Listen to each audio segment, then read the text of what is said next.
عاشقی و دانای تو به زمان کس نبکردن مرن کس نبکردن مرن کل جندن جند به قطعه آلا کردن جند به قطعه آلا کردن هم خوردن رنگ کورو شورشی سردکن کنادیان مدارشان سردکن کنادیان مدارشان کردن مرن کس نبکردن مرن کل جندن جند به قطعه آلا کردن جند به قطعه آلا کردن هم خوردن مریا و کی مصرفین دیمان و قادیمان هر اجتماع دیمان و قادیمان کرد و کردستان کس نبکردن مرن کس نبکردن مرن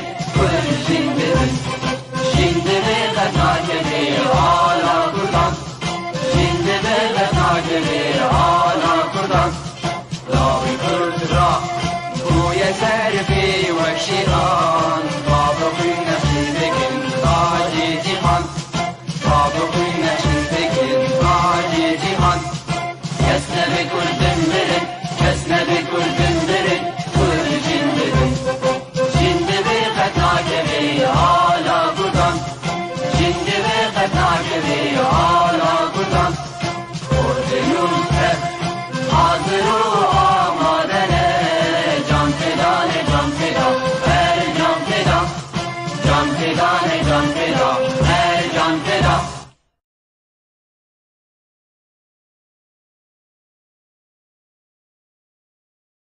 مساء الخير وأسعد الله أوقاتكم بكل خير مشاهدي طيف تي في الكرام.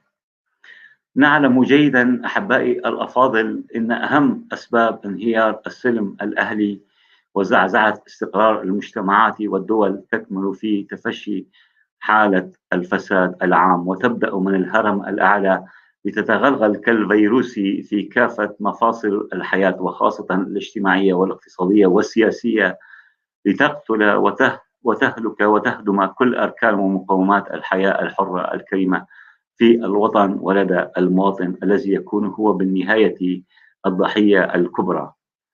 وذلك هو حال بلدنا سوريا، وليس من اليوم فقط، وإنما منذ أكثر من نصف قرن، وتحديدا بعد وحدتها مع مصر عبد الناصر، وثم بانقلاب البعثيين وسيادة الفكر العنصري الشوفيني، لتتحول إلى مزرعة عائلية خاصة بالحقبة الأسدية، الأب والابن، حيث أصبح الإجرام والإرهاب المنظم الأداة الوحيدة والعنوان الأبرز لنمط الحياة في سوريا.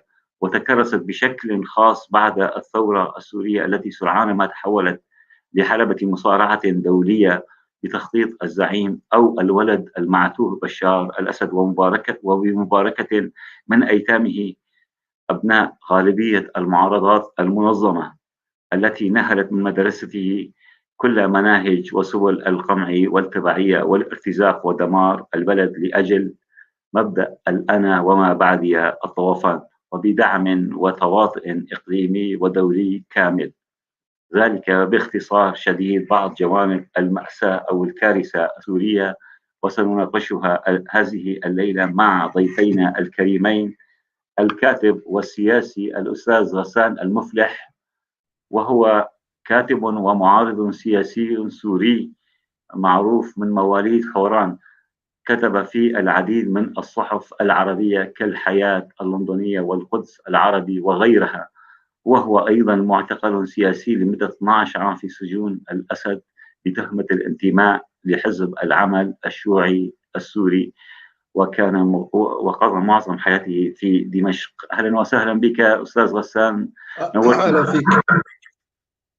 كما نرحب بالكاتب والسياسي الكردي الأستاذ علي شمدين، وهو من مواليد قامشلو عام 1958، خريج كلية الهندسة الزراعية من جامعة حلب عام 80، وعضو المكتب السياسي بالحزب الديمقراطي التقدمي في سوريا في شفارو وممثله بإقليم كردستان العراق، وهو أيضا كاتب وعضو عامل في نقابة صحفي كردستان العراق، وله 14 عمل بين التأليف والترجمة، منها كتاب الإعلام والرأي العام الكردي في سوريا، وكتاب الحركة الكردية في سوريا وظاهرة الانشقاقات. أستاذ علي شمدين، نورتنا وأهلا وسهلا بك. أستاذ غسان، أنت سجين سابق وذقت كل آهات آلامه، واليوم بلدنا كله أصبح سجنا كبيرا، وغالبية سجانيه غرباء ومحتلين، ولكل منهم أداته لإركاع الوطن والمواطن، ونجحوا بامتياز في إركاع النظام والمعارضات لإرادتهم وبمختلف المبادئ والأدوات الإرهابية التي دمرت البشر والحجر في البلد. هل توافقني الرأي؟ وإلى متى ذلك الحال أستاذ غسان؟ يعني أول شيء مساء الخير لضيوفك وللسادة المشاهدين.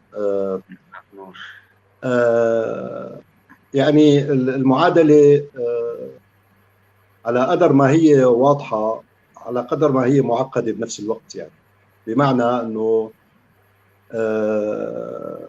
الأطراف اللي دخلت على البلد حقيقة، يعني بغض النظر عن ما حدث لاحقا بعد السنوات الأولى، هي دخلت لتحتل الثورة، يعني لتحتل الشعب السوري،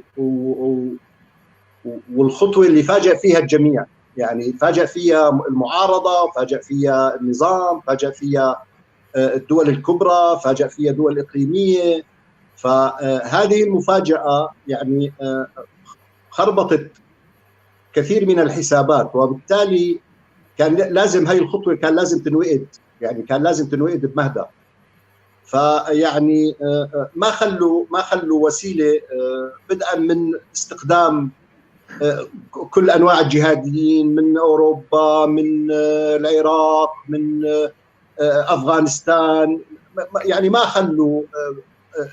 إضافة إلى ذلك، نعم، من روسيا كمان، وأيضا يعني من روسيا والشيشان، يعني إضافة إلى ذلك هنالك نقطة جوهرية حقيقة، يعني كوني أتحدث عبر قناة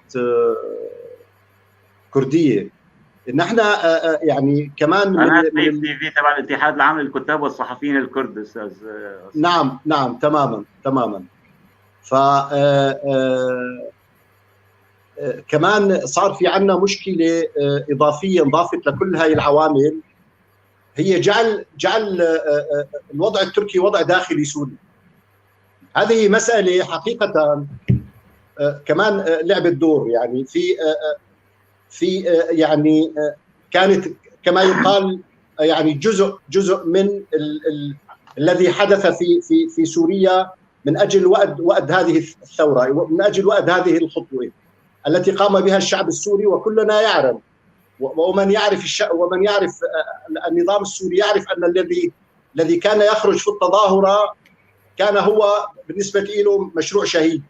وبالتالي هاي المفاجأة لا تخضع لمعايير ومقاييس عرفناها سابقا، وبالتالي نحكم من خلالها على من خرج في الثورة، سواء في درعا أو في قامشلي أو في أو في عمودة أو في عين العرب، أو في حلب، أو في كوباني أستاذ غسان، وليس عين العرب. طيب كوباني أنا ما عندي مشكلة، كوباني تمام. أو في كوباني أو يعني أيا يكن المدينة السورية التي خرجت فيها التظاهرات، وبالتالي كان اي واحد من هؤلاء الذين خرجوا كان يعني يشعر انه هو مشروع شهيد. وبالتالي المعارضه الكلاسيكيه بشقيها العربي والكردي كانت خارج المعادله في البدايه. يعني لحظه المفاجاه، لحظه انطلاق الثوره كانت خارج المعادله، وارتبكت هي المعارضه، ارتبكت كيف تتعامل مع الثوره. يعني على سبيل المثال يعني الاخوان المسلمين فور اكزامبل، يعني بعد اكثر من شهر حتى حددوا موقف من الثوره، وكذلك قسم من الاحزاب الكرديه. وبالتالي يعني ما حدث هو فعلا لاحتلال الثوره، لانه بالاساس البلد يعني لماذا احتلوها بعد الثوره؟ يعني لماذا جاءت الاحتلالات بعد الثوره؟ لو كانوا يريدون احتلال سوريا كانوا احتلوها قبل الثوره. هذه القوى الدوليه. نحن الان يعني نواجه حاله، عفوا بجوز طولت شوي، بس نحن نواجه حاله فريده.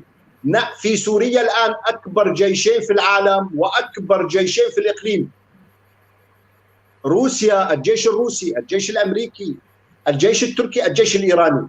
اكبر جيشين في الاقليم واكبر جيشين في العالم متواجدين في روسيا، غير القواعد البريطانيه والفرنسيه ويعني غيرها من التواجدات العسكريه الاخرى في اطار التحالف الدولي لمحاربه داعش. وبالتالي هذا وضع فريد من نوعه، يعني لم تواجهه دوله من الدول، ولا حتى في ليبيا. يعني حتى في ليبيا لم يواجه الشعب الليبي ما تم في سوريا. وبالتالي نحن اذا لم نرى هذا السياق لا نستطيع، يعني ليس كل معارض هو عميل لتركيا او هو مرتزق، وليس كل يعني كل مناضل كردي يدعو الى حقوق الكرد في سوريا هو انفصالي او هو تابع لتركيا او تابع ل يعني اي جهه كانت. ما هيك الامور. في شيء بالاخير يعني لازم نحن نتعامل مع بديهه كثير بسيطه.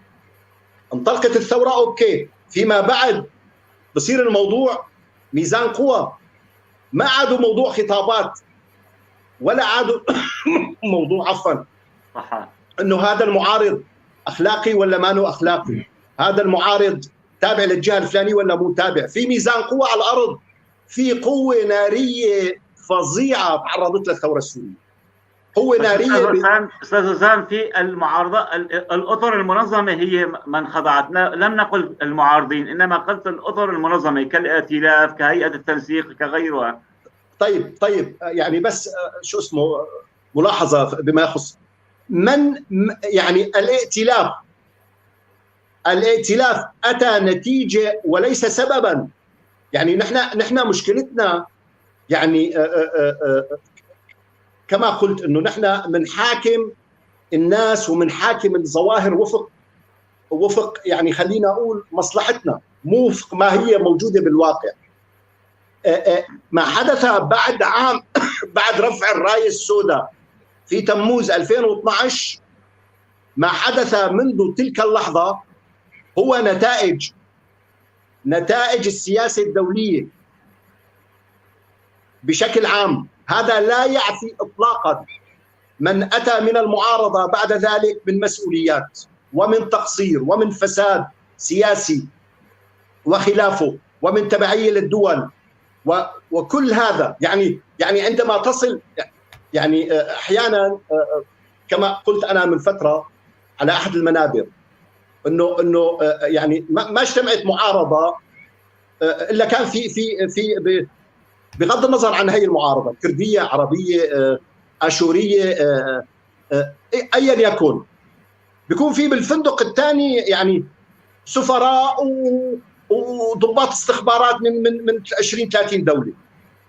في بؤره تم يعني وأد الثوره السوريه بقرار.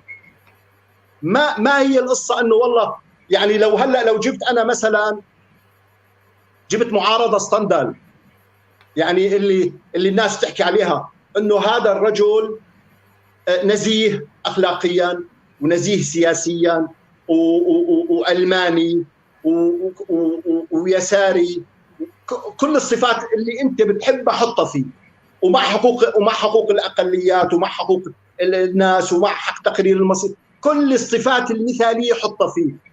بتحطه بميزان قوى امام روسيا وايران والاحتلالات اللي اجت لاحقا في امريكا تركيا، ما عادوا حكي سياسي، هذا حكي عدم المؤاخذه، هذا حكي شلف. الثوره احتلت البلد لانهم يريدون احتلال الثوره. هاي مساله دول. هلا كيف المعارضه السوريه تعاطت مع الموضوع؟ تعاطت باداء سيء وسيء جدا، لكن هذا الاداء السيء تكرس كنتائج لسياسات الدول. هذه سياسة. وممكن نحكي كثير تفاصيل عن هذا الموضوع، بس بدي اخلي دور للشباب. سنحكي بالتفاصيل لماذا احتلت الثورة، الغاية، من احتلت الثورة، يعني سنحكي عليها بعد أن نعود إلى الأستاذ علي شمدين. أستاذ علي شمدين، أولا هل لك إضافة أو تعقيب على كلام الأستاذ غسان؟ وثانيا كيف دخلت وقيمت الحركة الكردية السورية الثورة والأزمة التي تحولت إلى أزمة فيما بعد؟ كيف قيمت، كيف دخلت وكيف قيمت؟ يا ريت تفضل أستاذ زاهد. مساء الخير لك وللأستاذ غسان، وكل عام وشعبنا الكردي بخير، والشعوب الحرة كلها بخير. وتحية لأرواح شهداء سوريا الذين تجاوزوا 1,000,000، وشهداء القامشلي الذين راحوا ضحية الأحداث التي بدأت من ملعب القامشلي 2004. تحية لأرواح. الانتفاضة أستاذ علي، الانتفاضة وليست الأحداث. أخي أنت حر، شو ما تقول، يعني أنت مو مصحح لغوي. لا أعرف ماذا أقول، أعرف كيف قالوا الثورة والآن ينقلبون عليها، مو بالشعارات. لنعود إلى الموضوع. يعني الأستاذ غسان احترامي لرأيه ركز بما فيه الكفاية على النصف الفارغ من الكأس، وهذا من حقه، وحقيقة هناك نصف من الكأس فارغ وخاوي أيضا. أنا أحاول أنه أركز على النصف الملآن. يعني النصف الملآن هو ما يزيد عن 1,000,000 شهيد، وما يزيد عن نصف سكان سوريا أصبحوا لاجئين ومتشردين وإلى آخره، وجائعين. وأتحدث عن المعارضات التي، يعني أنا ما أقول يعني كل الذنب للعامل الخارجي. العامل الخارجي الإقليمي مثل ما تفضل الأستاذ غسان، والدولي يعني قوى قوية وعظمى، يعني أمريكا وروسيا عظمى، وأمريكا وإيران وتركيا على صعيد المنطقة أيضا يمكن تسميتهم بعظمى محليين. ليس فقط الذنب ذنبهم، يعني هناك من ساعدهم من الداخل ممن يسمون أنفسهم بالمعارضات، وسهلوا لهم الطريق وجاءوا ليبيعوهم الثورة. هناك من كان يقود الثورة وفي لحظة ما بدأوا يبيعونها. يعني التركيز على النصف الفارغ حق، ولكن يجب أن لا ننسى النصف الملآن، والذي يتعلق بالنقد الذاتي. والنقد الذاتي أقصد أن القوى التي حركت هذه الثورة أو التي قادتها نحو المجهول، يعني أي من طرفين يتحمل بما فيه الكفاية المسؤولية. نعم الدول العظمى الدول العظمى لها مبدأ ثابت، وهذا المبدأ ينحصر في مصالحهم. أمريكا جاءت إلى الشرق الأوسط وإلى سوريا من أجل مصالحها، وكذلك روسيا.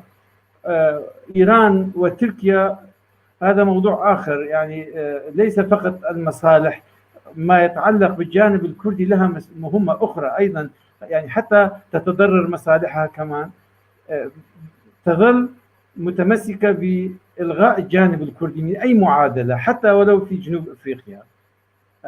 فيعني الجانب الذي يجب أن نركز عليه كثيرا، يجب أن لا نلقي بكل القضايا على العامل الخارجي فقط، رغم أهميته، رغم خطورته، رغم تدخله، ورغم يعني إصراره على خطف الثورة. ولكن من سهل لهؤلاء أن يخطفوا ثورة الشعب السوري الذي خرج إلى الشارع بصدور عارية وقدم تضحيات يعني هائلة جدا؟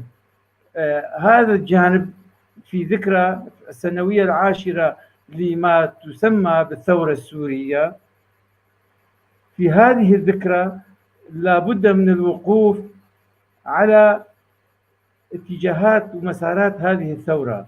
يعني الثورة بدأت بالمرحلة الأولى، ركزت على إسقاط النظام ومؤسساته ورموزه وإلى آخره، هيك كان شعار المعارضة، وهذا الشعار استقطب 145 دولة بما فيهم روسيا وأمريكا، وكل الشعب السوري تقريبا وقف إلى جانبه، ودول المنطقة أيضا وقفت إلى جانب هذا الاتجاه.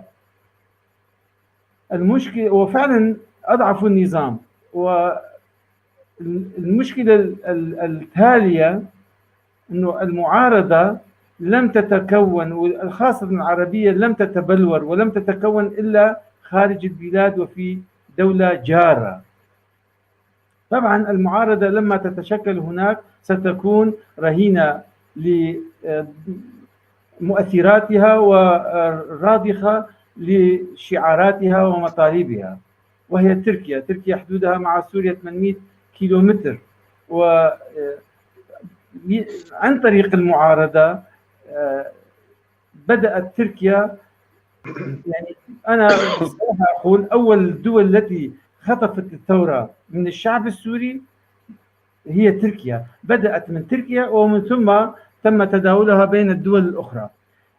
يعني هذه النقطة، أنه المعارضة أصلا لم تتشكل مثل ما تفضل الأخ غسان، لم تكن موجودة المعارضة العربية بشكلها المطلوب، لم تكن موجودة أثناء اندلاع الثورة، وتشكلت فيما بعد وتم تشكيلها من قبل جهات لها مصالح في سوريا، وشيئا فشيئا سيطرت على هذه المعارضة وإلى أن وصلنا حتى هذه اللحظة. علي سؤالي كيف قيمت الحركة الكردية الثورة وقيمتها ودخلت بالثورة؟ هناك من أيد الثورة وهناك من بقي محايدا كما سموها، وهناك من وقف مع النظام.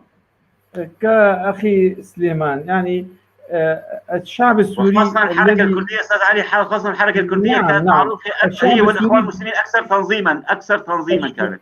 الشعب السوري بكافة مكوناته وخاصة الشعب الكردي يعني صفق للثورة، وكان منذ اللحظة الأولى منخرط فيها حتى لو لم يخرج للشارع. يعني مو الثورة لم تبدأ إلا من الشارع، يعني ممكن الشعب الكردي كان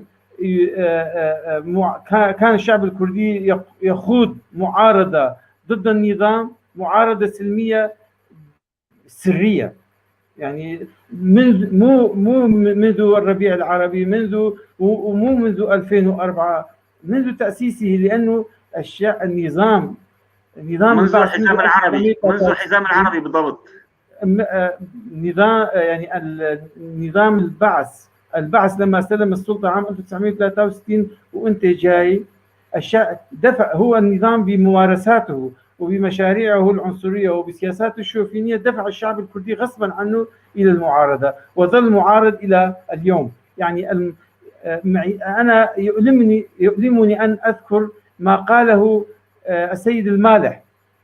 مالح مرة حكى، يعني هو أستاذ عبد الحميد الله يرحمه بالقاهرة تناقشوا، قال يا أستاذ عبد الحميد أنتم ما لكم معارضة. قال شلون ما لنا معارضة؟ نحن كنا معارضة قبل ما أنت تخرج من صفوف البعث. فقال لا، أنتم ما قدمتوا شهداء. يعني مع الأسف كان هناك من يقيس المعارض بحجم الدم الذي يقدم، مع أنه على صعيد التاريخي أنه الثورات الناجحة هي التي تقدم أقل الدماء. يعني الثورات البيضاء هي أنجح الثورات، يعني مو المعيار مو الدم. فنحن كحركة كردية هذا اتهام باطل مردود أيضا على أولئك الذين يقولون الحركة الكردية لم تشارك وشاركت بتردد وفيما بعد إلى آخره. هذا كلام غير معقول وغير منطقي.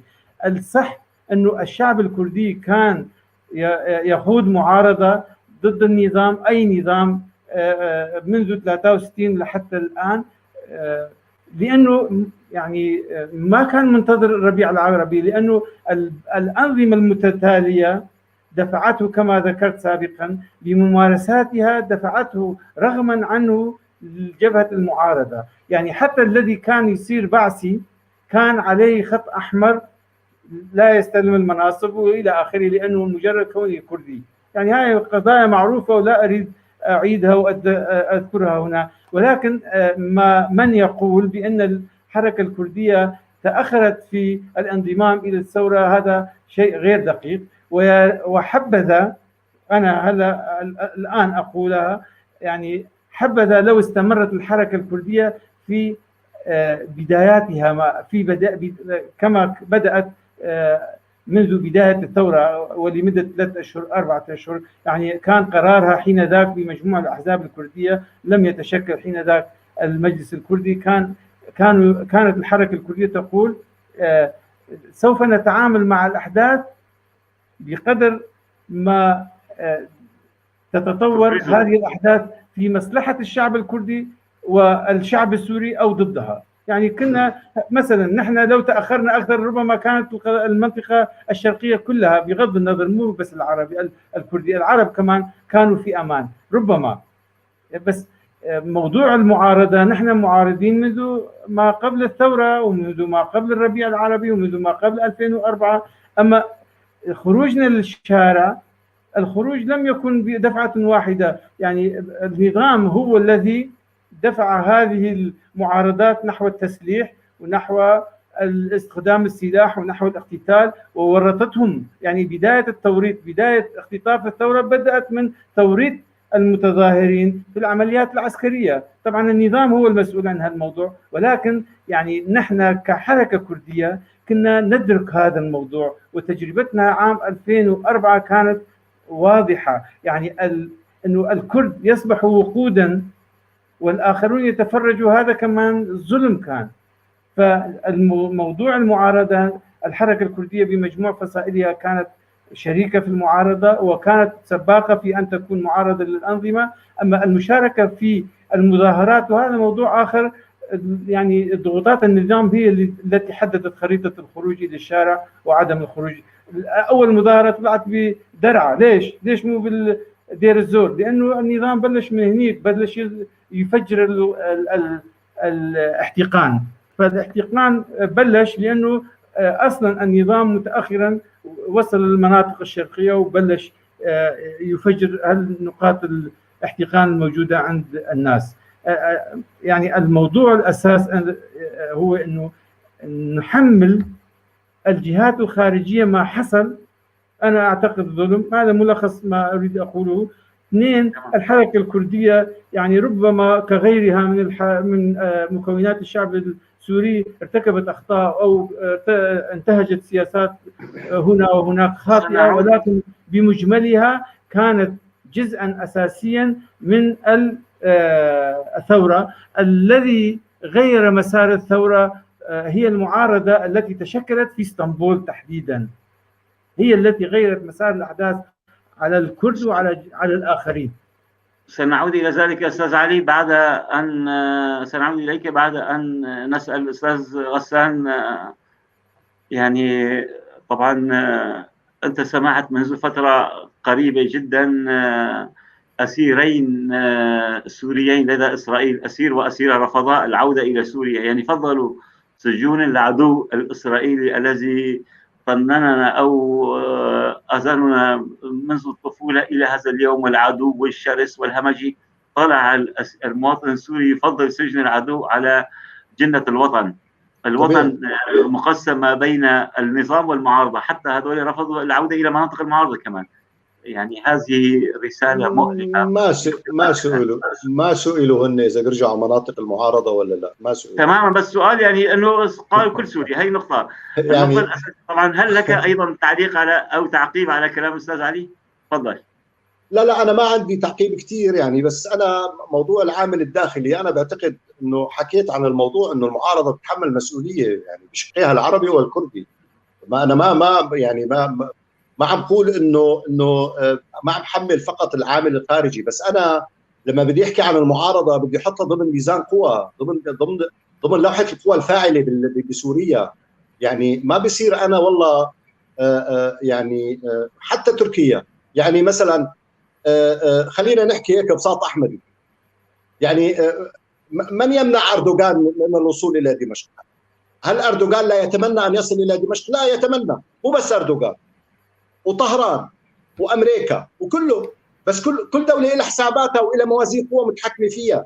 يعني على فرض إنه الأمريكان أعطوا ضوء أخضر لأردوغان وبالتنسيق مع روسيا مثلا، ما كان وصل لحلب؟ كان وصل. يعني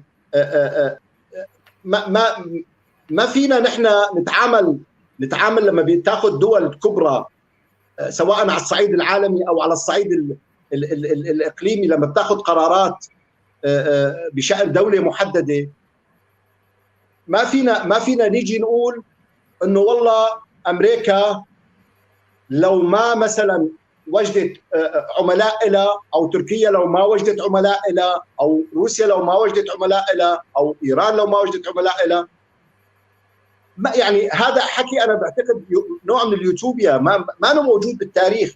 يعني بمعنى يعني مثال، يعني بكل حروب العالم في دول تجتاح دولة بدون مقاومة، كما حدث بفرنسا، اجتاحتها ألمانيا بدون مقاومة، بس هولندا قاومت مثلا.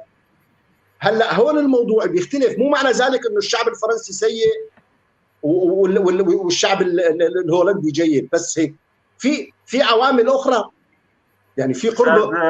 استاذ غسان، في سؤال جدا مهم من استاذ مصدق عاشور يسالك: هذه ثوره ام حراك من الخارج رفيق غسان؟ استاذ مصدق عاشور كل تحيه له، تعرفه يعني هو شخصيه طبعا صديقه وكل التحيه له. لا هي ثوره، لانه الثوره بتمتاز بشغله كثير بسيطه، هي المفاجاه، وانا وضحت هي النقطه بالبدايه. يعني لما بتقول حراك او هذا بيكون في شيء منظم، يعني في جانب منظم بمعنى في قياده سياسيه في هون الموضوع لا ما كان هيك. يعني اللي طلعوا انا بسميهم اولاد بلد، سواء اللي طلعوا بالقامشلي وفي منهم يعني شباب وانا بعرفهم معرفه شخصيا، اللي طلعوا بالمظاهرات الاولى او في درعا او في دمشق او في حمص او كذا. يعني هدول انا بسميهم اولاد بلد، يعني عباره عن شباب خلص بالنسبه لهم طفح الكيل، وما طلعوا لاسباب اقتصاديه بشكل عام، طلعوا من اجل الحريه والكرامه. هاي كان الشعار الاساسي وان كان في خلفيه اقتصاديه للموضوع، بس هي ثوره. هيك الثورات تطلع. اما لما يعني عندنا نحن مخطط مسبق انه الثوره يعني اذا ما كانت قياده حزب ما بتكون ثوره. لا، هذا موضوع بيتعلق بشغل بعاملين. يعني موضوع الثوره بيتعلق بعاملين، العامل الاول هو طبيعه النظام، والعامل الثاني كيف خرج الحراك، يعني كيف الناس طلعت بالشارع. هل طلعت بتدبير من المعارضه؟ لا، ولا طلعت هيك عفويا؟ طلعت عفويا ردة فعل على حدث محدد وفي جو محدد، لانه في ربيع عربي، في ثوره بتونس، في ثوره بمصر، في بليبيا. فهذا كمان لعب دور عند الناس. لهيك مثلا اطفال درعا لما بشباط كتبوا اجاك الدور يا دكتور، منين اخذوا الشعار؟ اخذوه من الثورات اللي قبله.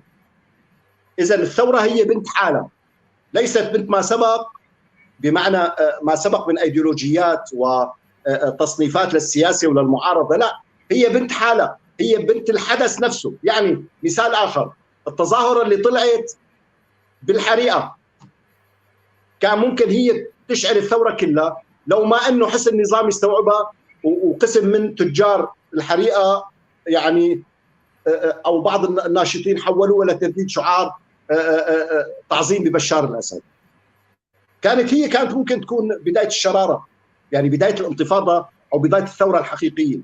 وبالتالي يعني اللعب يعني او عدم المؤاخذه، يعني محاوله الدخول بهي المصطلحات انه انتفاضه او حراك او ثوره، يعني بعتقد ما لها فائده، لانه نحن بنكون عم نستند على مسبقات قديمه. يعني تصورنا عن الثوره البلشفيه، تصورنا عن الثوره الصينيه، تصورنا، وهي كلها ثورات ايضا، بس هاي الثوره هيك يعني اللي قاموا فيها اولاد بلد مو معارضه. هل نستطيع مثلا، وانت كان لك علاقه او مع عبد الحليم خدام النائب الرئيس السوري والمنشق يعني واللي اسس جبهه الخلاص الوطني مع الاخوان المسلمين ومع استاذ صلاح بدر الدين، هل كانت كمان ذلك ثوره ام كان ربيع دمشق واعلان دمشق ثوره كمان؟ اذا كانوا هؤلاء ثوره فلماذا فشلوا في هذه الثوره؟ يعني الثورات تحتاج الى ثوره. مين حكى انه اعلان دمشق ثوره او جبهه خلاص ثوره؟ مين جاب سيره؟ انا ما حكيت عن جبهه خلاص ولا حكيت عن اعلان دمشق. انا بالعكس عم بقول انه المعارضه كلها ما كان لها علاقه بالثوره. لا يعني لا، هذول كانوا يعني قادتهم شخصيات كلها يعني ذات تاريخ نضالي، ولكن يا اخي يا استاذ سليمان، في فرق بين معارضه سياسيه قدمت وضحت طول تاريخها، خاصه بحكم الاسد، قدمت عشرات الاف المعتقلين والاف الشهداء تحت التعذيب وغيره. عرفت شلون؟ هي المعارضه مو هي اللي قامت بالثوره. الثوره فعل قاموا فيه ناس، بس الثوره الشعب بده من يقود، الثوره بدها قياده، فقياده نحن نفتقد القياده. يا اخي موضوع ثاني، ما نحن هلا ما عم نناقش قياده، نحن عم نناقش لحظه الانطلاق. يعني انت سالتني سؤال، معلش انت سالتني سؤال موجه من الصديق مصدق، تمام، انه هاي ثوره ولا انتفاضه. انا عم بحكي على نقطه محدده اللي هي لحظه انطلاق الثوره. كل متظاهر نزل على الشارع كان نازل وبيعتبر حاله مشروع شهيد، سواء بالقامشلي كما عددت سابقا. فبالتالي هذا الموضوع ما المعارضه هي اللي قادته، الناس طلعت هيك لحالها. يعني مثل ما بيقولوا يعني اولاد بلد، انا سميتهم اولاد بلد. عرفت علي شلون؟ ولكن من تسلقها؟ هناك من تسلق. هذا موضوع ثاني، هذا موضوع وحقل ثاني للنقاش. موضوع المعارضه حقل ثاني للنقاش. انا عم بحكي عن لحظه الثوره الاولى. هي ثوره وفاجأت الكل. هذه المفاجاه هي الثوره، وهي انتجت على هذه الشاكله. بس 3-4 شهور فقط، 3-4 شهور استاذي، يعني 3-4 شهور. ما أنا مشكله، ما دام كان في تظاهرات سلميه فهي ثوره. ما دام في ناس عم تطلع تظاهرات سلميه بمواجهه الرصاص والدبابات والقناصه حزب الله وقناصه ايران فهي ثوره. ان شاء الله سنه ولا سنتين ولا ثلاثه ولا شهر ولا شهرين ولا ثلاثه. الثوره هي التظاهرات اللي كانت عم تطلع على الارض. هذا واحد. وبالتالي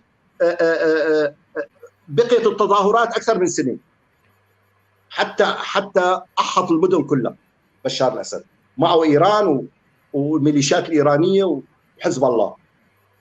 فيعني هي ثوره وهيك اجت. انت بتتعامل معه وما بتتعامل معه تصطفل، هذا شأنه. بس الثوره هي لحظه مفاجاه غير محسوبه قبلها وغير محسوبه بعدها. هذا بس اللي بدي اقوله. اما الثورات القديمه هيك اجت كمان، الصينيه ولا الفيتناميه ولا الروسيه، ولا في الثوره الفرنسيه فشلت اول شيء، تمت 100 سنه لحتى حققت شعاراتها، بس هي ثوره يعني بغض النظر كيف صارت مآلاتها لاحقا، شو القوى اللي دخلت على اللعبه لاحقا. هلا سنسألك عن أسباب تحول الثورة إلى أزمة إلى كارثة بعد أن نعود إلى الأستاذ علي.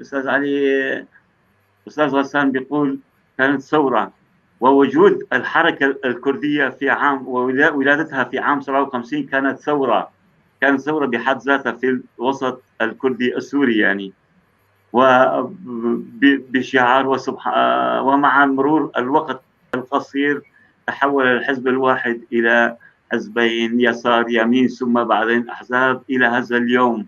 لماذا لم تحافظ الحركة الكردية على ثورويتها؟ بدأت كثورة من حيث الشعار والأهداف يعني. الحركة الكردية السورية يعني قدمت كثير من الضحايا، تضحيات الجسام في سوريا وفي وقدمت الأجزاء الأخرى من كردستان، ولكن فشلت في التعامل مع الثورة. أستاذ غسان ذكر أنه بداية كانت ثورة، ولكن الثورة تحولت بفعل سواء عامل خارجي أو فشل المعارضات مثلا. هل بالحركة الكردية حصلت هناك فشل حتى أصبح الوضع الكردي الآن الائتلاف السوري الإطار الأكثر شرعية يقول أنه لا استغناء عن اسم الجمهورية العربية السورية والكرد مواطنون وحقوقهم وفق الشريعة الإسلامية وإلى ما هنالك من نحوت وكثيرة لنا يعني؟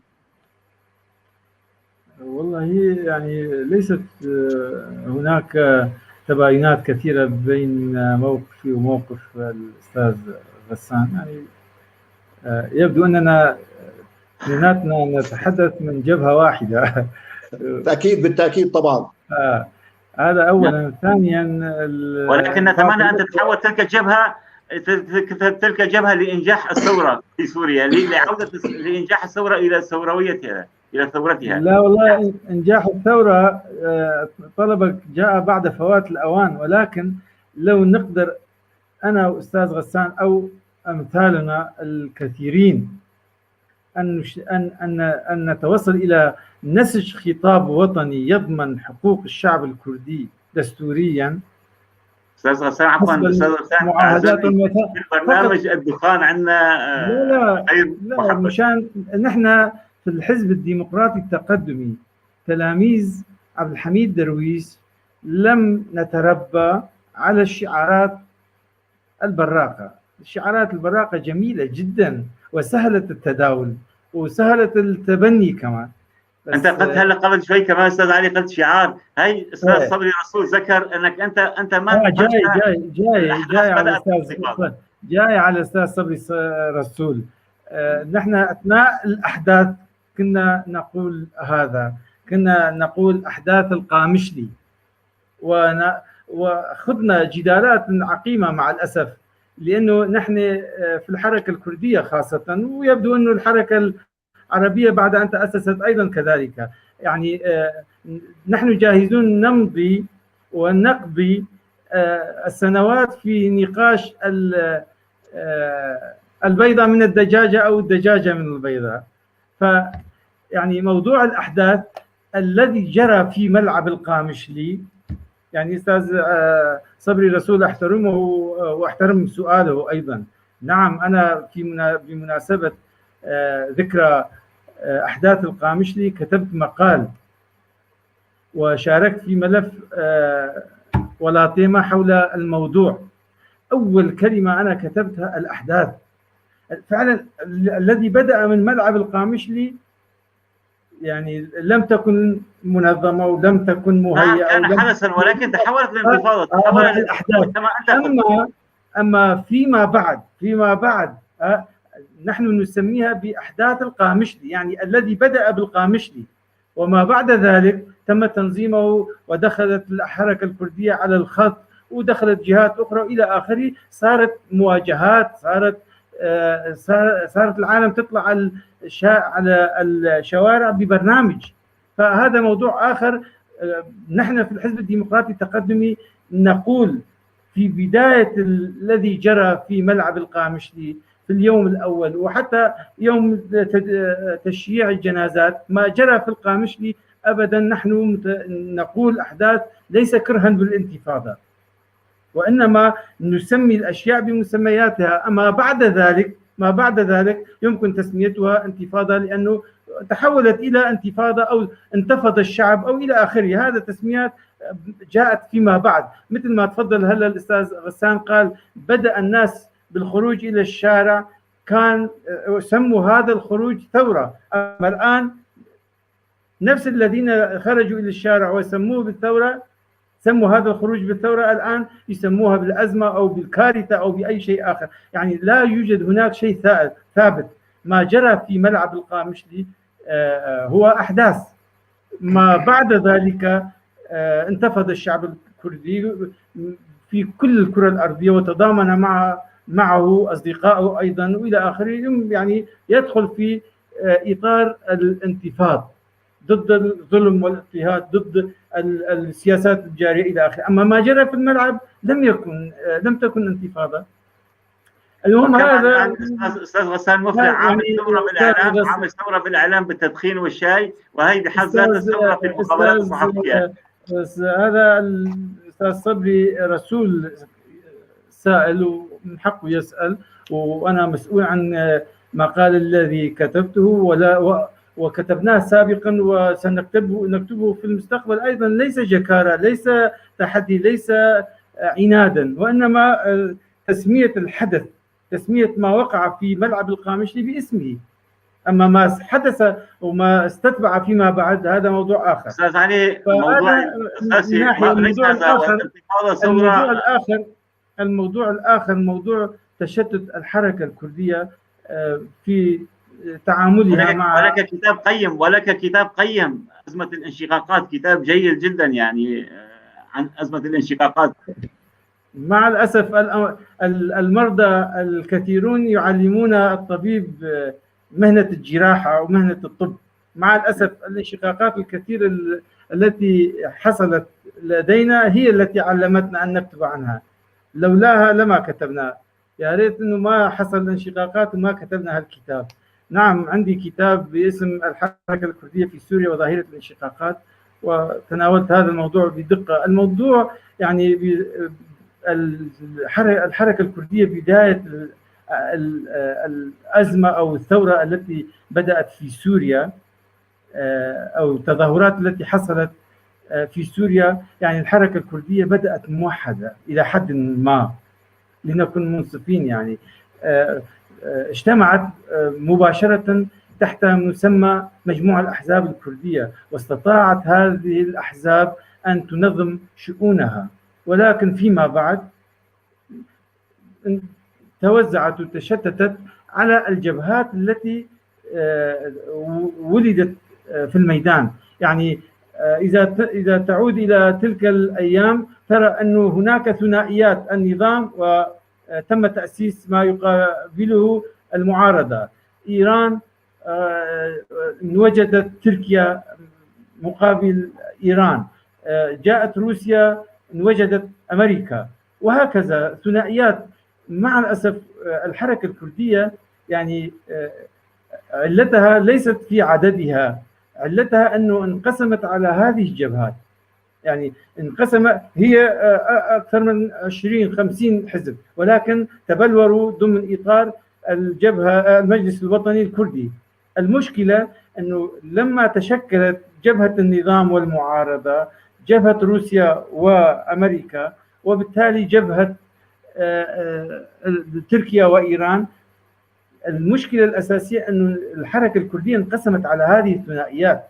يعني لو الحركة الكردية انتقلت إلى جبهة مع بعضها موحدا أينما ذهبت بشكل موحد، ربما كان لها ثقلها، ربما فرضت شعاراتها، ربما حققت بعض المكاسب، وربما دفعت يعني شكلت نواة أساسية لدفع الحراك العربي أيضا باتجاه سليم. نحن ليس فقط لم نؤثر على الحراك العربي، مع الأسف أصبحنا ضحايا الانقسامات الموجودة في الجبهة العربية، في الصف العربي، في الحركة العربية السياسية. يعني والشعب الكردي ضحية انشقاقاتكم ونزاعاتكم الحزبية الضيقة التي لا يعني قزمت المصالح القومية. يعني أنا لا أتحمل حاليا وزر الانشقاقات كلها. ربما يكون حزبنا هو أقل الأحزاب التي لم أقصد شخصك الكريم ولا حزبك، أقصد كل الحركة. ولكن من واجبي أن أدافع عن الحركة الكردية بمجملها في هذه النقطة. يعني الحركة الكردية استطاعت على الأقل. من واجبك كحزبي ولا من واجبك ككاتب ومثقف؟ أستاذ علي، نعرفك حزبي وكاتب مثقف. الكاتب غير حزبي، أنت كاتب ونشيط ولك تاريخ نفتخر فيه، ولكن واجبك هنا أن تفعل المصلحة القومية العليا على المصلحة الحزبية الضيقة المريضة. أستاذ علي، أعرف أستاذ سليمان، أعرف، ولكن إذا هذه الانشقاقات تصبح شماعة لدى الآخرين الذين يبررون ظلمهم واضطهادهم للشعب الكردي وامتناعهم عن منحهم حقوقهم وامتناعهم عن قبول مطالبهم وامتناعهم عن تثبيت حقوقهم في الوثائق التي تصدر عن الاجتماعات والكونفرنسات والمؤتمرات بذريعة أنه الأكراد غير موحدين. أنا أتحدث عن هذا الموضوع. إذا تصبح الانشقاقات شماعة لدى الآخرين أنا أرفض هالموضوع بالذات، أما لا أدافع عن الانشقاقات. هذه الانشقاقات أنا حاكي عنه مثل ما تفضل في كتاب، وهذا موضوع آخر. أما أن يأتي النظام مثلا، مشان ما نتهم حدا، النظام لما يقول أنه لو تتوحد الحركة الكردية حين ذاك ربما أجلس معها وأعطي سنعود إلى هذه النقطة أستاذ علي، سنعود إلى نقطة توحيد الحركة الكردية بعد أن نسأل أستاذ غسان المفلح. أستاذ غسان، لسان حال غالبية السوريين يقولون لو نضطر نختار ما بين المجرم والإرهابي، المجرم الذي ولد الإرهابي، المجرم بشار الأسد الذي فرق الإرهابي من المعارضات الأطر أقصد، يعني وليس في هناك شخصيات معارضة محترمة كثيرا نكون لها كل احترام، ولكن سنضطر ننتخب المجرم أفضل ما ننتخب الإرهابي. يعني وصل الحال بعد مو صحيح بعد 11 سنة بعد 11 سنة أستاذ غسان، بعد 11 سنة نرى يعني الواحد يرفض الآخر، ليس عربي وكردي، وإنما هناك مثلا بتشوف كل شوف أستاذي الصراع اللي داخل بين الأثاسي وأنس العبدي وكل واحد، والارتزاق اللي أخذينه وكل واحد كذا مليون دولار، وكل يعني هي بيناتهم بنفس الوقت إطار هيئة التنسيق، وهذه كلها هذا ماذا يولد لدى الشعب؟ يولد لدى الشعب إنه لم يتغير ما كان يرجى من هؤلاء المعارضين. كأنه نسخة طبق الأصل من السيستم بشار وابن خالدي. يعني ماشي يعني أنا بدي أحكي بشغلات بسيطة. يعني مين مانع أهالي الجزيرة يرجعوا لحضن النظام؟ مين مانع 5 مليون موجودين بريف إدلب وريف حلب يرجعوا لحضن النظام؟ يعني مين اللي عم بيخلي لهلا؟ يعني السنه الماضيه كم تظاهره عرفت السويدة؟ خلينا نكون واقعيين. في وإذا إذا صدت إدارة ذاتية بلكي مانعينهم هونيك جبهة النصرة وتركيا. أنا ما سمعت إنه الإدارة الذاتية منعت حدا يرجع لعند النظام. أنا ما سمعت. يعني أنا عم تابع كل التفاصيل. لا أنا عم قول ربما انا يعني عم بحكي مثلا يا اخي سكان الدير، يعني ما عم بعرف سكان القامشلي من عرب واكراد واشوريين اللي مع النظام عم بيعلن انه انا مع النظام. يعني في قسم من القوى الموجوده بالقامشلي بتقول انا مع النظام علنا، ما خايفه. يعني مزبوط ولا لا؟ مين يعني شو اسمه الاربع عمليات هذيك من شهرين روسيا طلبت من تركيا فتح معبر اذا الناس مشان ترجع على المناطق اللي احتلتها روسيا والنظام مثل سراقب وغيرها وريف حما الشمالي. بربك الله يخليك استاذ غسان، هل تستطيع ان يعني تميز ما المقارنه يعني بين بشار ونصر المدعو نصر الحريري اللي هو الان؟ استاذ سليمان معلش، لا بدي اقاطعك، اسمح لي استاذ سليمان بترجاك. يعني هي المره الثالثه بنكون بنقطه بتنقلني على نقطه ثانيه. انا ما جبت سيره نصر الحريري. اكمل سؤال، ما خليتني اكمل سؤال. لا هذا يا استاذ معلش اسمح لي يا استاذ. هذا في عفرين، في ادلب، في كل شيء، في كل مكان في عفرين. شو بيختلف عن الارهاب اللي عم يرتكبه الفصائل المرتزقه التابعه لتركيا في عفرين، في ادلب، وليس المنطقه الكرديه فقط، في ادلب، في الابيض، في شو بيختلف عن ممارسات المخابرات السوريه؟ يعني كان هلا يعني انا يا استاذ سليمان، انت سالتني سؤال واضح، انت حكيت عن نقطه جوهريه انه هلا المواطن السوري اذا بينسال بيقول لك انا بدي بشار. هاي النقطه الجوهريه اللي انت حكيتها. قلب بينجبر، لو بينجبر قلب بينجبر، في فرق بين بينسال بينجبر.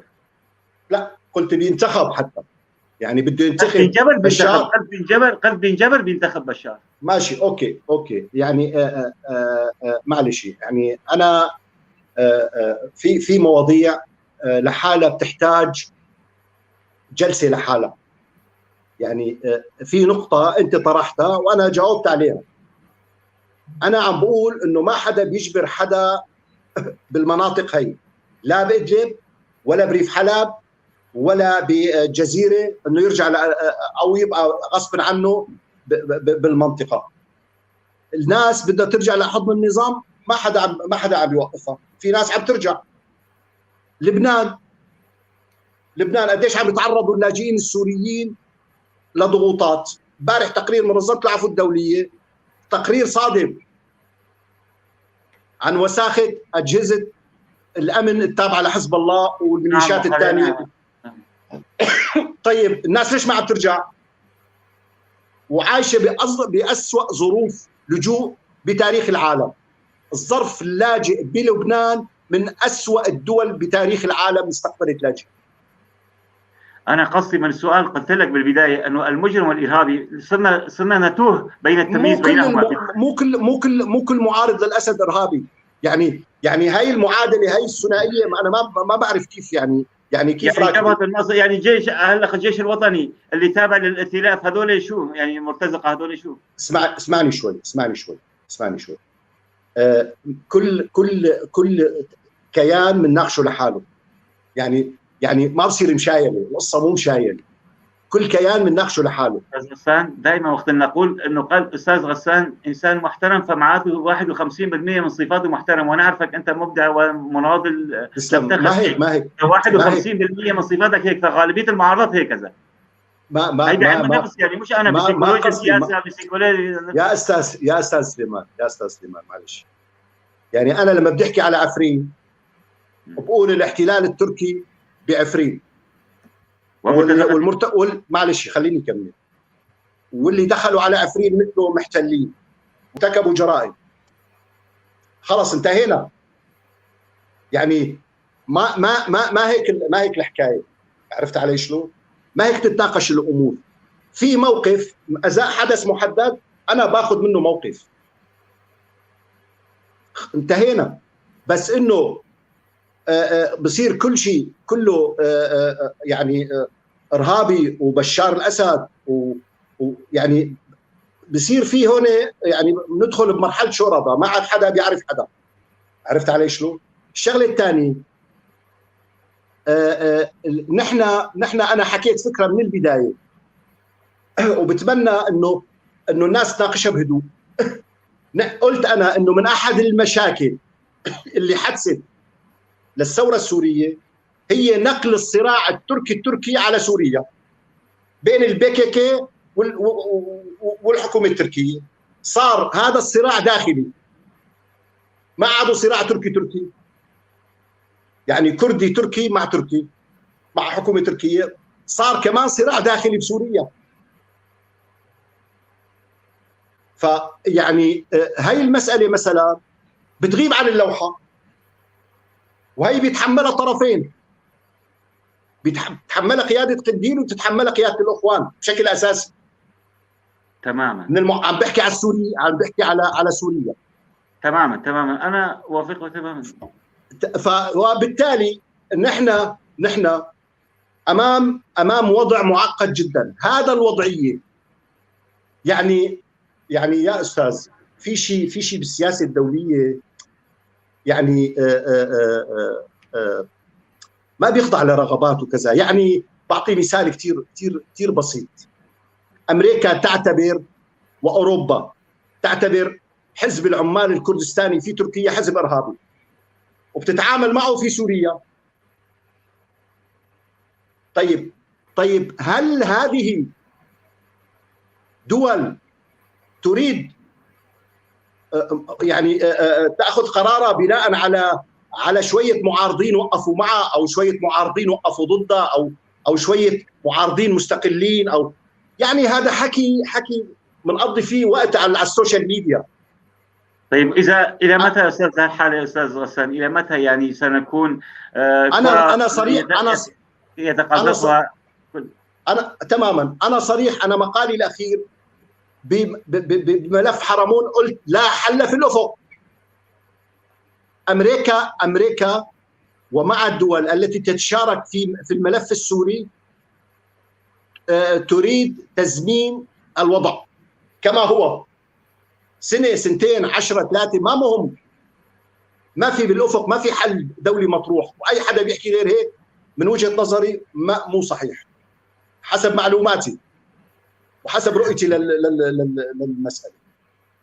ما في حل. هذا الوضع يعني وضع لا زال في انا سميته وضع التزمين من عام 2012 لحتى الان. وضع التزمين، تزمين الصراع وصل لدرجه العفونه.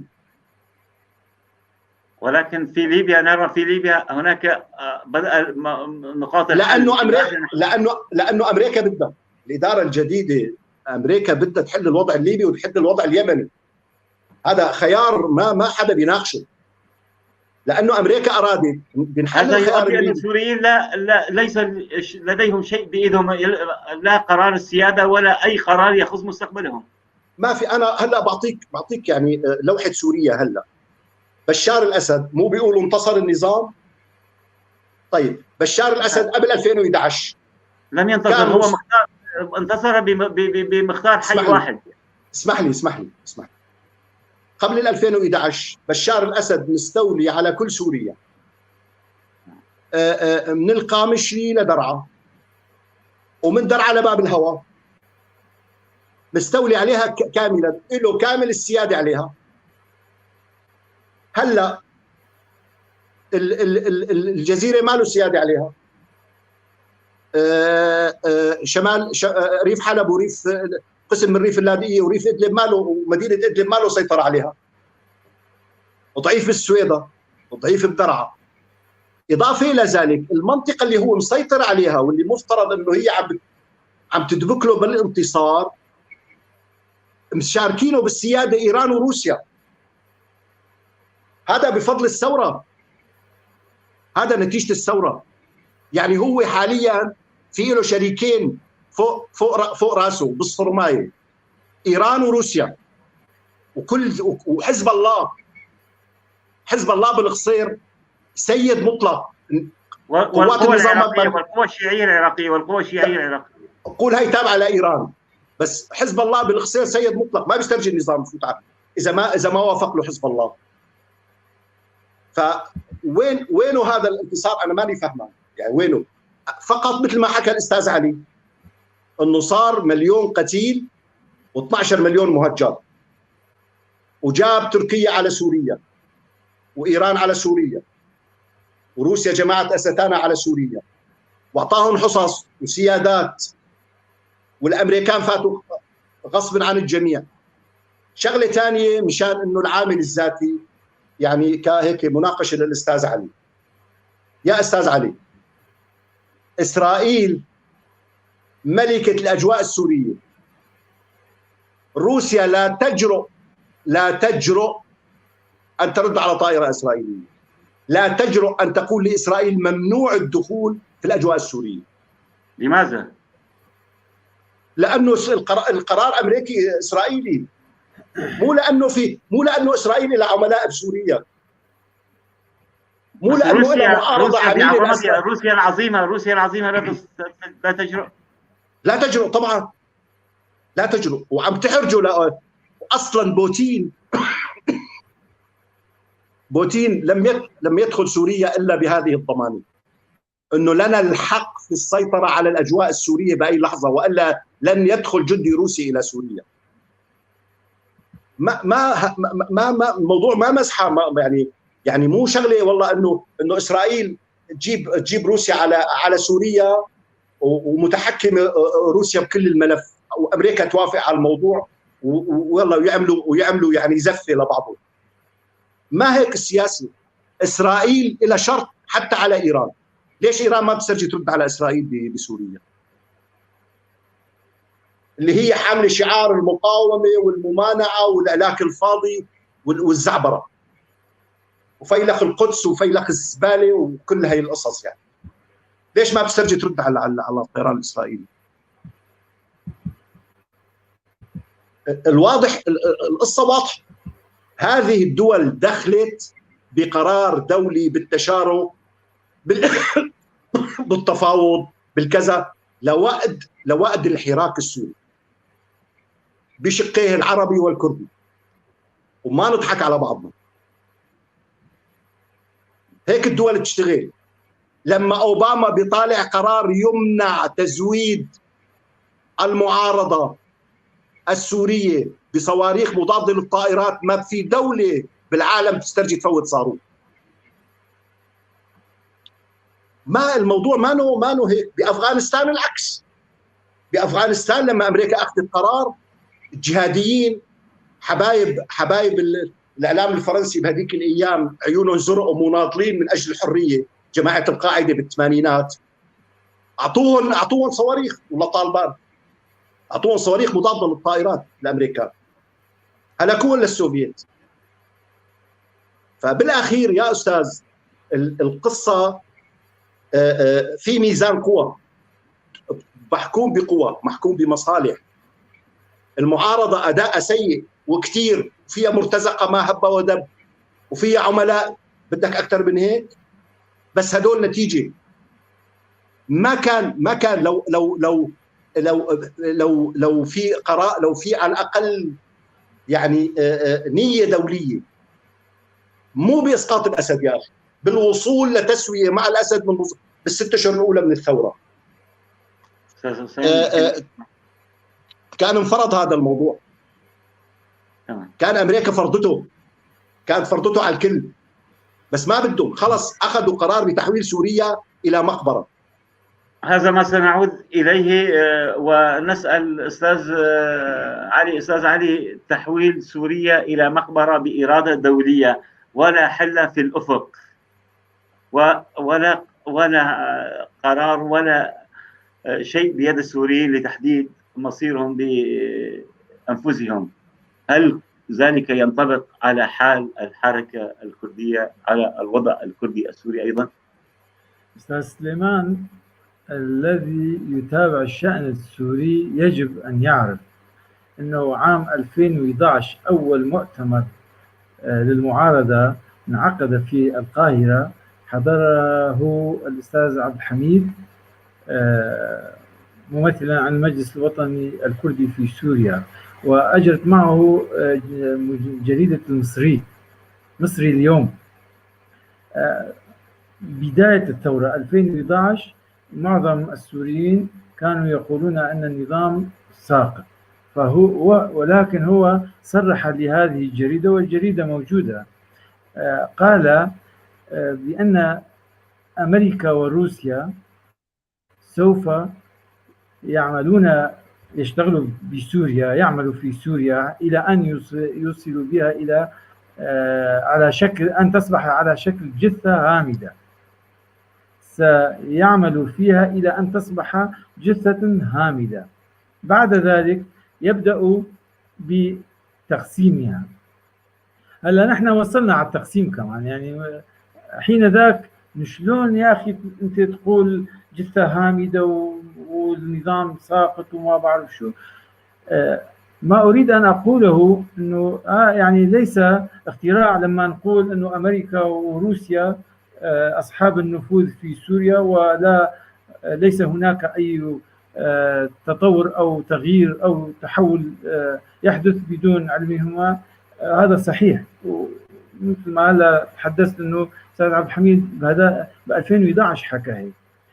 المشكلة أنه نحن لا يجب أن نسأل أنفسنا، يعني النتائج ضرورية، يعني مجرد أنه يكون نتيجة، هل معارضة نتيجة هل التدخل الخارجي في سوريا، خلي المعارضة تشتغل على كيفها مثل ما هي هلا تشتغل؟ لا، باعتقادي يجب التركيز على العامل الخارجي وعلى القوى العظمى. صحيح، هذا نصف من الموضوع. النصف الآخر أنه النتائج حاليا نعاني من النتائج أكثر مما نعاني من الأسباب.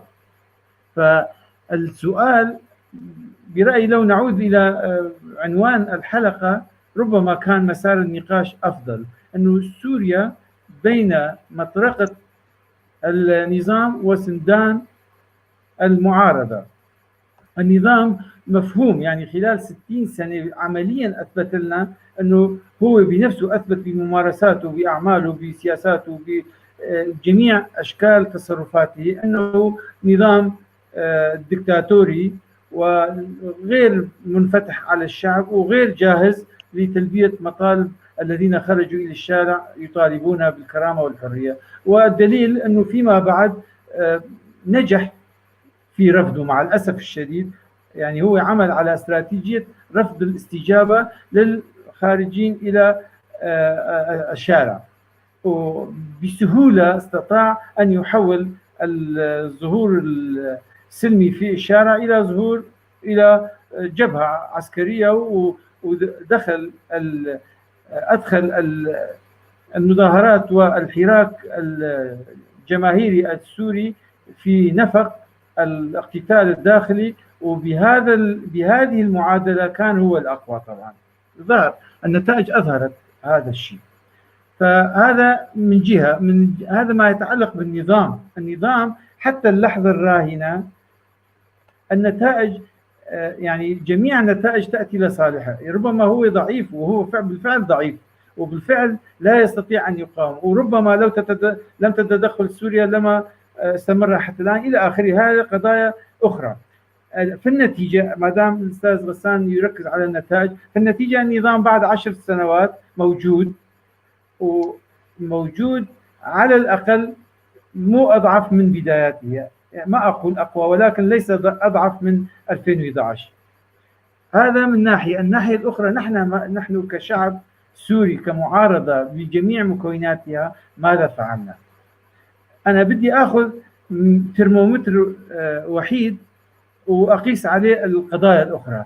ترمومتر الوحيد أنه هذه المعارضة تعرف الوضع، يفترض أنها مطلعة على الوضع السوري وخبيرة بالشأن السوري، ويجب أن تعرف أنه هناك مشكلة أو مسألة أو قضية في سوريا تخص المكون الثاني في البلاد يتجاوز تعداده. ما أحكي رقم معين مشان ما يصير تتحول النقاشات حولها. رقم مهم من مكونات المجتمع السوري، على الأقل يسمى بالمكون الثاني بعد المكون العربي. المعارضة كان يجب عليها أن تدرك بأن أولى اختبارات فكرها الديمقراطي، أولى اختبارات تحررها من مدرسة البعث وأفكارها أنه تتعامل بشكل ديمقراطي حضاري مع هذا الملف، مع هذه القضية. أنا بدي أخذ كمعيار ليس تعسبا، كمعيار لنراجع هذه النقطة فقط منذ 2011 حتى اللحظة. كيف تعاملت المعارضة مع الملف الكردي، مع مسألة مكون أكبر ثاني مكون في البلاد؟ يعني ما نسمعه من قادة المعارضة بمختلف انتماءاتهم وتوجهاتهم، ما يطرحونه في الوثائق الصادرة عن اجتماعاتهم ومؤتمراتهم، في تصريحاتهم، في ممارساتهم في عفرين وتل أبيض وغريسبي، في استجلابهم. يعني الشماعة التي استخدمها النظام وكان جزء من هالمعارضة، جزء من النظام سابقا، كانوا يستخدمون شماعة أنهم انفصاليون، أنهم يقتطعون أجزاء من سوريا. حاليا المعارضة غطاء لتنفيذ هذا الشعار. يعني لم يعترفوا بهذا المكون، لم يعني برأيي لو كانوا داخلين في امتحان مدى درجة، يعني قياس درجة ديمقراطيتهم وحضاريتهم وتمدنهم ومستوى نجاحهم في قيادة سوريا المستقبل حول المسألة الكردية، لسقطوا سقطة فظيعة. يعني لم ينجحوا. يعني أنا لا أقول النظام أفضل منهم، ولكن أثبتوا على أرض الواقع في هذه المدن عفرين، في هذه المناطق عفرين وغريسبي وسريكانية، أثبتوا أن النظام خلال 60 سنة لم يفعل كما فعلوا. طبعا النظام سيء، بس أظهروا أنهم أسوأ. النظام كان يحاول يخرج الكرد من سوريا ويعتبرهم مهاجرين، ولكن الذي فعلته المعارضة استخدمت الدول الخارجية لاقتطاع المناطق الكردية وضمها إلى الشيطان. المهم لم يبقى فيه الكرد. يعني برأيي يعني المعارضة أثبتت أنها ليس البديل الأفضل للنظام، وهذا السبب أنا ببداية الحلقة قلت سأركز على النصف الملآن، النصف الملآن الذي بين يدينا، وهو أنه نحن في جبهة الشعب، ونحن الذين على الأساس يسجل على اسمنا ممثلي المعارضة وممثلي الشعب وإلى آخره. نحن سقطنا في امتحاننا، في أول امتحان كيفية التعامل مع مكون ثاني أكبر مكون في البلاد. يعني لو نفترض هالمعارضة أمريكا وروسيا رضوا واقتنعوا، وإيران وتركيا كمان اقتنعت، جابوا قيادة هالمعارضة ونصبوهم مكان بشار الأسد. أول ترمومتر نقيس مدى نجاحها، مدى ديمقراطيتها، مدى إيمانها بحقوق الإنسان، مدى تعاملها مع المواثيق الدولية في ملف المسألة الكردية المتعلقة بمكون يتجاوز تعداده 4 ملايين موجودين بشكل طبيعي ديموغرافيا قبل 2011. لو كنت تتحرك تعرف أنه وصلت لمنطقة لا هم أيضا مثلي لا يعرفون يتحدثون العربية بطلاقة، كلهم أكراد. فيعني هذا ليس عيب. فهذا المعيار مع الأسف المعارضة سقطت فيه، وبالفعل شكلت يأس لدى الرأي العام الخارجي قبل الداخلي. ثالثا يعني بالفعل دفع، يعني مثل ما أستاذ غسان يحكي بصراحة وبالفعل صريح، وأثمنه على الصراحة. أنا كمان خلي يسمح لي أكون صريح، أنه هناك بين الشعب الكردي يندم على الخروج مع المكونات الأخرى إلى الشارع. أنا عتبي مو عن النظام لما طلعت على الشارع مثل ما تفضل أستاذ غسان كان مشروع شهيد. أي واحد خرج إلى الشارع كان مشروع شهيد. يعني النظام لا يرحم، هذا فهمناه، النظام لا يرحم. بس أنا كنت جنبا إلى جنب مكونات أخرى يفترض هالمكون يعطيني أمان أنه إذا بقيت حي أو أولادي الذين بقوا من بعد أحياء يعترف بحقوقهم. يعني هذا عنوان الحلقه، يا ريت لو استاذ سليمان كان مركز على عنوان الحلقه احسن ما نتوه بين انتفاضه ولا ثوره ولا ما بعرف شو. يعني جو المساله الحقيقيه، النقطه يعني عقب اخيل مثل ما يقولوا، اللي يقتل طموحات الشعب السوري، انه الذين خرجوا الى الشارع وشاركوا معا في اخراج الحقد دفعه واحده في وجه النظام، ندموا انه اللي كان بجنبه في المظاهره حاليا يمارس أسوأ من النظام اللي خرج معه ضده في عفرين، في سريكانيه، في جريسبي.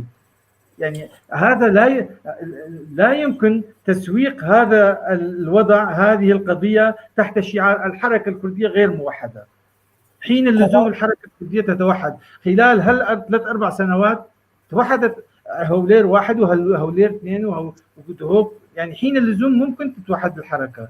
التوحد مو توحد تنظيمي، توحد في الرؤيه والسياسه والموقف والى اخره. حاليا في جهود.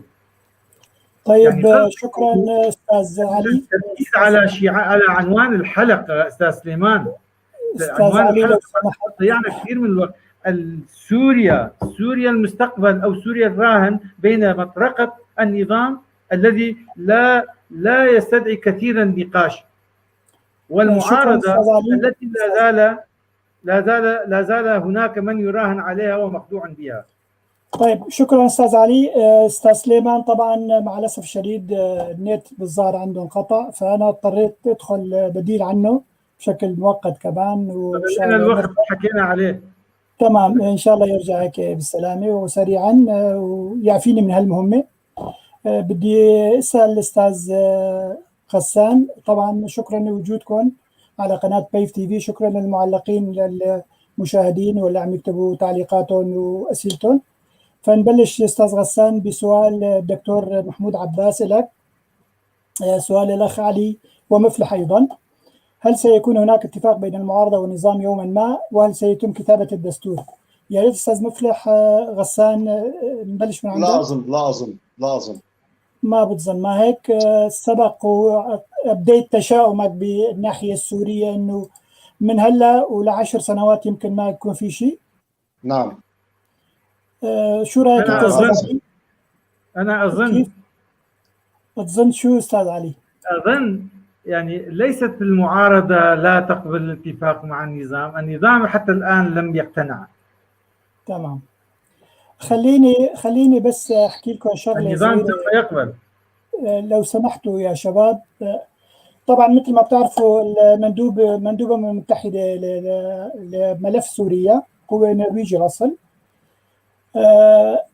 حكى من فتره قصيره جدا على التلفزيون النرويجي انه الوضع في سوريا غير مريح، وربما ما يكون في آفاق بالمستقبل القريب تنحل القضية السورية مثل ما بده الشعب السوري، لأنه في تداخلات دولية كثيرة وفي شروط من المعارضة ومن النظام على بعضهم وما عم يصلوا لأي قواسم مشتركة. أنا ممكن مضطر يعني أتابع الحلقة معكم ولو لدقائق معدودة، وإذا ما مشي الحال على الأقل أنت ما تدخل. ممكن بس مو أساس 8:30 مو؟ بلا باقي 7 دقائق، فيا ريت نستغل. خلاص كملوا انت خليه يدخن عراق الزلمه. ماشي تماما. استاذ غسان، يعني كلمه اخيره، مستقبل سوريا شو نتوقع؟ يعني شو راح يصير؟ راح يصير تقسيم؟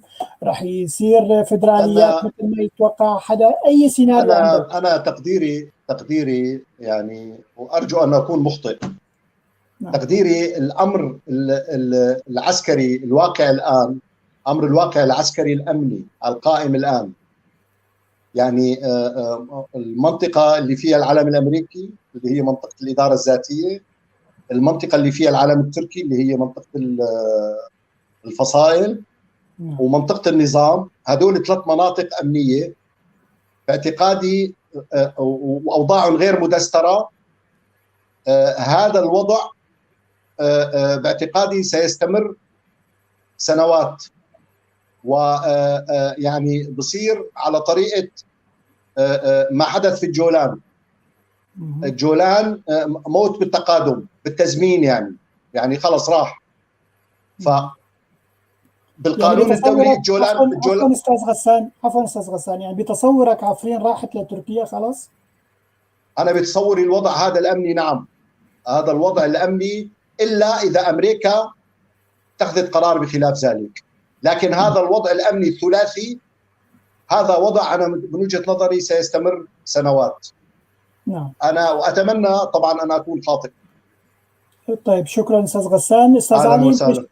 استاذ علي انت شو رايك بالوضع العام في سوريا، مستقبل سوريا والوضع الكردي بشكل خاص، الوضع السوري عموما والوضع الكردي خصوصا، شو تصورك للمستقبل؟ كما تحدثت في البدايه انه يعني ما حصل في سوريا مر بثلاث مراحل. المرحله الاولى كان شعار المرحله هو اسقاط النظام، المرحله الثانيه ظهور داعش وتغيير المعادلات، يعني جبهة النظام كانت موجودة وجبهة المعارضة. في مواجهة داعش اختلطت الجبهات في جبهة واحدة باتجاه داعش، يعني مع الأسف المعارضة والنظام اتجهوا باتجاه واحد منذ 2014. الظاهر استاذ علي كمان صار عنده اشكاليه في البث.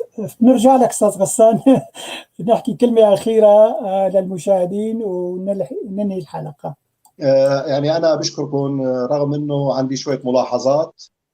نعم تفضل احكيها اذا باعتبارنا نحن اصحابين القناه فنقبل النقد اذا تفضل. يعني التقديم كان بده تعب شوية أكثر من هيك، بده محاولة يعني خليني أقول تفصيل القضايا، يعني الابتعاد عن يعني كرز 20 قضية بسؤال واحد، عرفت شلون؟ وبدها هيك شوية يعني خليني أقول تدقيق أكثر فينا نقول. أيوة رحاب، بس يعني جهد مشكورين، وطبعا بتشكر الجميع وضيفك والمشاركين وإن شاء الله. بس يعني أنا غضيت طرف عن الأستاذ علي، يعني طلع كل الحركة السياسية بسوريا كردية وعربية كلها سيئة ما عدا الحزب التقدمي الديمقراطي. يا سيدي هاي وجهة نظر. نحن وأنا بتشكر طبعا الجميع، وبتشكركم لكم بشكل خاص أستاذ عبد الباقي، وإن شاء الله بنشوفكم مرة ثانية. شكرا لك. كنا بدنا نستودعك وننهي الحلقة هاي. أستاذ سليمان رجع، ما بعرف هو جاهز بده يكمل الحلقة ولا بده ينهيها كمان بدوره. أنا بدي أدخل باك ستيج، بعطي الكلمة لأستاذ سليمان إذا هو جاهز. أنت جاهز أستاذ سليمان؟ نحن كنا حابين نخلص الحلقة، طلع خلاص. أخي أستاذ غسان شكرا جزيلا. وأنا شكرا أستاذ علي، أستاذ علي شمدين، وشكرا لكل المتابعين أعزائنا المتابعين، وبنعتذر لعدم الرد على أسئلتكم، وإن شاء الله هيك بحلقة قريبة نشوفكم مرة ثانية. وشكرا أستاذ غسان. شكرا.